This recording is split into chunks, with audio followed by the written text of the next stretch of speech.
Assalamualaikum warahmatullahi wabarakatuh. Perkenalkan, saya Neni Zarniawati, Kepala Bidang Pemberdayaan Pemerintahan Desa, Dinas Pemberdayaan Masyarakat dan Desa, Kabupaten. Perkenankan, saya video kali ini ingin menyampaikan pada aparatur pemerintah desa se-Kabupaten Bengkulu Tengah, khususnya bagi kepala desa dan perangkat desa, terkait dengan pelaksanaan tugas pokok dan fungsi daripada pemerintah desa itu sendiri yang diatur melalui Peraturan Menteri Dalam Negeri Nomor 84 Tahun 2015 tentang struktur organisasi dan tata kerja pemerintahan desa, dan di Kabupaten Bengkulu Tengah sudah diatur melalui Peraturan Daerah Nomor 4 Tahun 2016 tentang perangkat desa, sebagaimana telah diubah melalui Peraturan Daerah Nomor 9 Tahun 2020 tentang perubahan atas Peraturan Daerah Nomor 4 Tahun 2016 tentang perangkat desa. Selamat menyaksikan.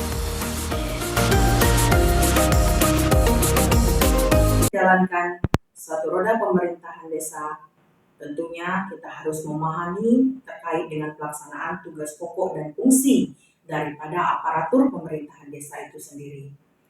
Aparatur pemerintah desa terdiri dari kepala desa sebagai kepala pemerintahan di desa, dibantu oleh perangkatnya.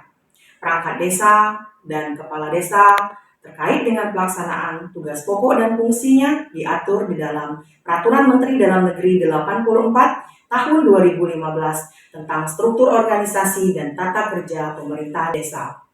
Di mana di Kabupaten Bengkulu Tengah, tugas pokok dan fungsi perangkat desa khususnya untuk perangkat desa itu sendiri tercantum di dalam Peraturan Daerah Nomor 4 Tahun 2016 tentang perangkat desa, sebagaimana telah diubah dengan Peraturan Daerah Nomor 9 tentang perangkat desa. Tentunya dengan memahami tugas pokok dan fungsi, pastinya pelaksanaan roda pemerintahan di desa akan lebih lancar. Bagaimana terkait dengan pelaksanaan tugas pokok dan fungsi tersebut? Baik, akan kita lanjutkan. Kepala desa menurut Peraturan Menteri Dalam Negeri Nomor 84 Tahun 2015 kepala pemerintahan yang ada di desa. Kepala desa dibantu oleh perangkat desa dalam menjalankan tugas pokok dan fungsinya. Perangkat desa dibagi menjadi 3 unsur. Unsur yang pertama adalah unsur kesekretariatan.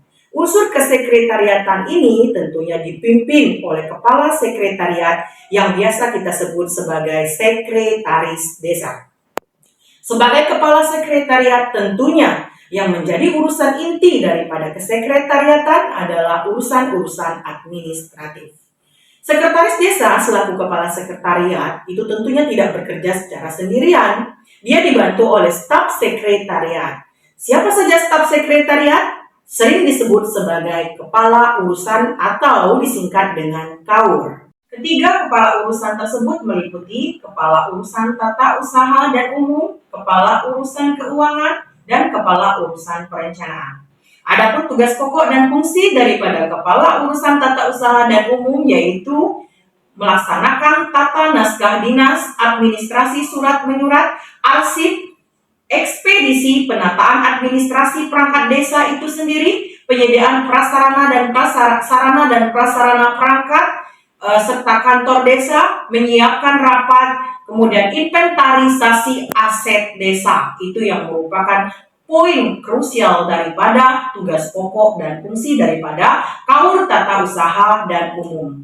Kemudian berikutnya adalah kepala urusan keuangan. Kepala urusan keuangan sendiri memiliki tugas pokok dan fungsi utama terkait dengan penataan administrasi terkait dengan pengelolaan keuangan desa, seperti pendapatan, pengeluaran, verifikasi SPJ, kemudian administrasi lainnya.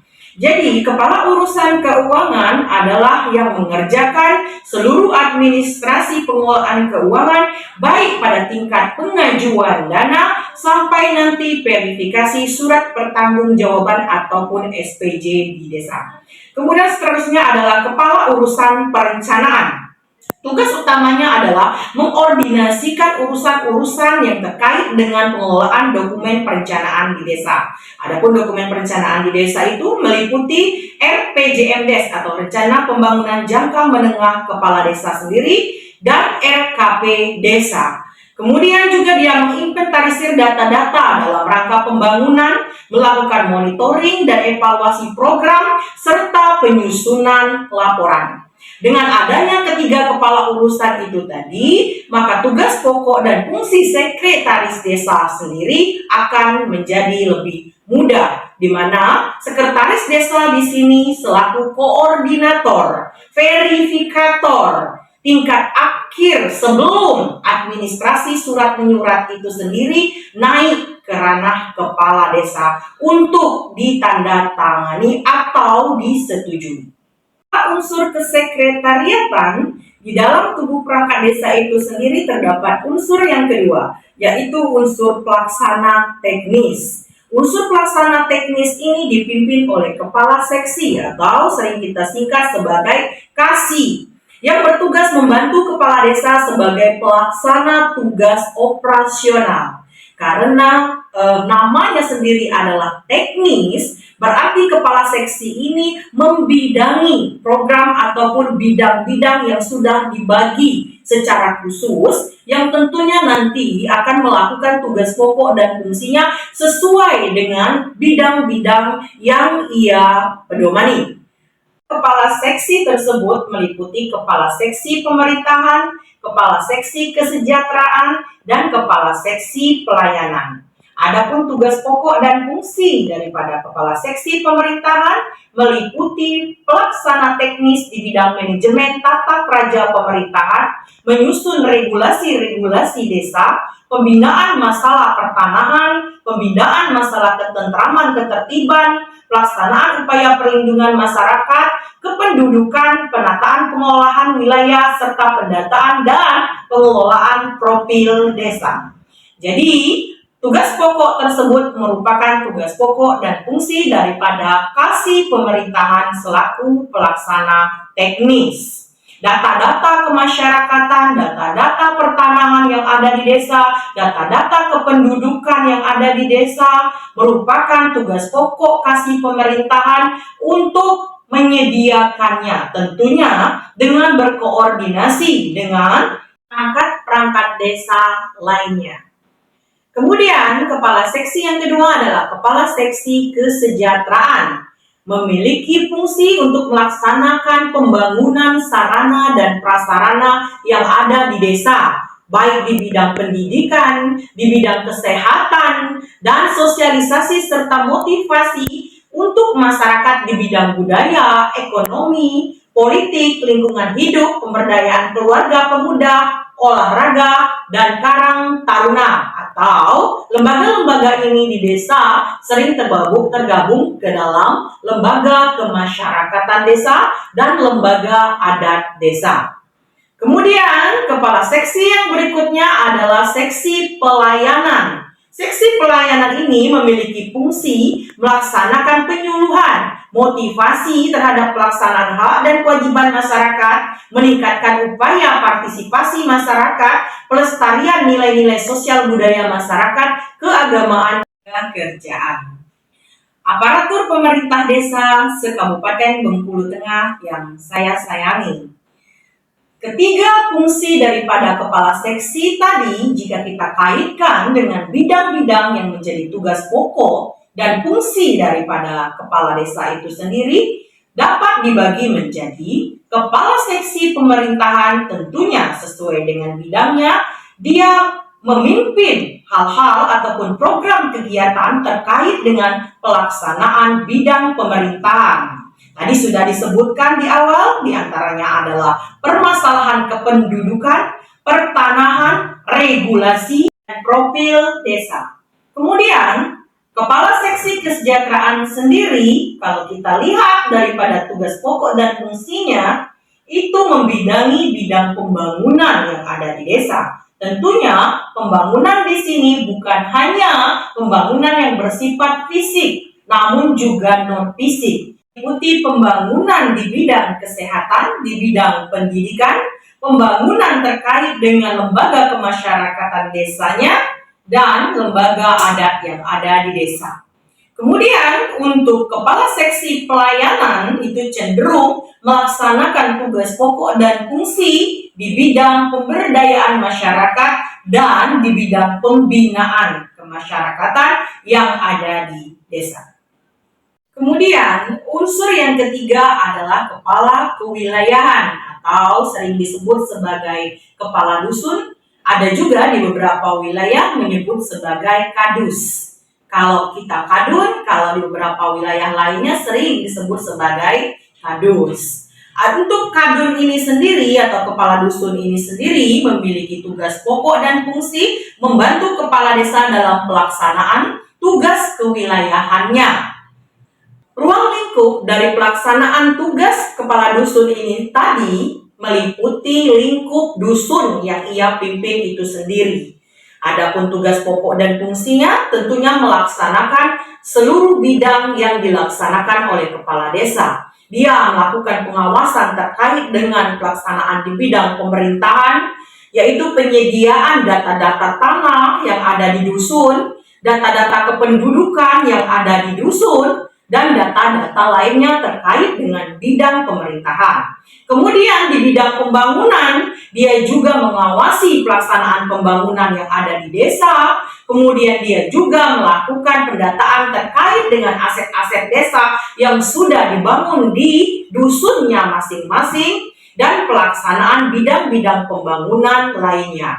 Untuk pelaksanaan pemberdayaan dan pembinaan, kepala dusun melakukan pembinaan terhadap keamanan, ketentraman, pelaksanaan upaya perlindungan masyarakat, kemudian mobilitas kependudukan, dan penataan pengelolaan wilayah itu sendiri. Apakah dengan sudah dibaginya tugas pokok dan fungsi dari masing-masing perangkat desa tadi, kita hanya berdiri sendiri-sendiri, tidak saling membantu? Tentu tidak. Karena semua pelaksanaan tugas pokok dan fungsi daripada perangkat desa itu sendiri saling berkaitan. Contoh, kepala seksi pemerintahan, dia memiliki tugas pokok dan fungsi teknis terkait dengan ketersediaan data-data tanah, data-data kependudukan yang lingkup pekerjaannya adalah satu desa. Dari mana dia mendapatkan data tersebut? Tentunya dengan bekerja sama dengan kepala wilayah itu sendiri. Kadun 1, Kadun 2, Kadun 3 wajib memiliki bank data terkait dengan data pertanahan, data kependudukan, dan data-data lainnya yang nanti data-data tersebut akan dikoordinasikan ataupun diserahkan dari kepala dusun ke pelaksana teknis selaku bank data di desa, yaitu kasih pemerintahan. Nah, dengan adanya mekanisme koordinasi seperti ini, tentunya kata-kata bahwa semuanya berdiri sendiri itu terkait pelaksanaan tugas pokok dan fungsi tidak benar. Melainkan semua unsur daripada aparatur pemerintah desa, khususnya perangkat desa itu saling berkaitan. Kemudian, untuk kepala seksi kesejahteraan yang secara umum membidangi pembangunan juga membutuhkan data-data terkait dengan pembangunan-pembangunan yang ada di desa. Dari mana beliau mendapatkan data tersebut? Kembali lagi ke kepala kewilayahan. Kemudian satu lagi, kepala seksi pelayanan. Bagaimana untuk mendapatkan data-data terkait dengan pembinaan dan pemberdayaan masyarakat? Tentunya juga bekerja sama dengan para kadun. Data tersebut dimulai dengan hasil musdus, musyawarah dusun, yang dilaksanakan oleh kadun yang nantinya diserahkan kepada pelaksana teknis, yaitu kasih. Jadi, para kasih di desa merupakan bank data sesuai dengan tugas pokok dan fungsinya masing-masing.